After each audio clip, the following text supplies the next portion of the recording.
As we honor the great legacy of Dr. King today, this is the story of how Martin Luther King Jr. Day became federal law in 1983 and why some states didn't recognize the day until as late as 2000. This is Congressman John Conyers, the man who first motioned to make Dr. King's birthday a federal holiday. He did this on April 8, 1968, just 4 days after MLK's tragic assassination.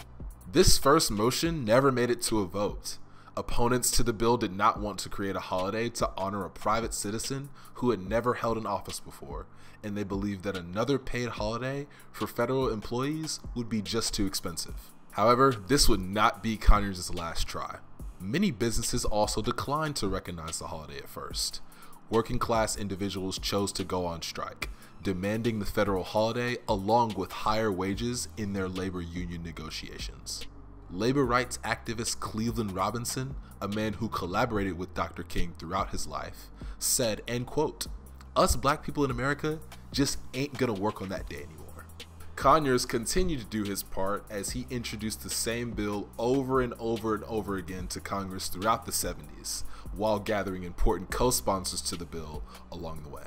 President Jimmy Carter officially endorsed the bill in 1979, but it fell 5 votes short in the House for the same reasons as mentioned previously. The 80s brought new promise to the future of the federal holiday.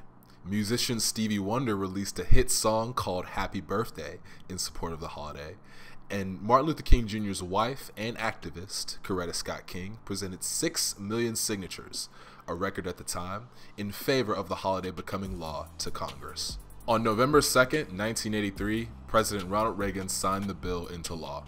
The day was celebrated for the first time as a federal holiday in 1986, but some states still refused to recognize it as a state holiday.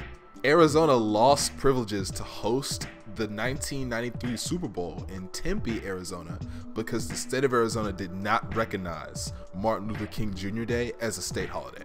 South Carolina originally gave workers a choice between King's birthday and 3 separate Confederate holidays as one paid day off, before becoming the final state to make the holiday a paid, standalone holiday in the year 2000.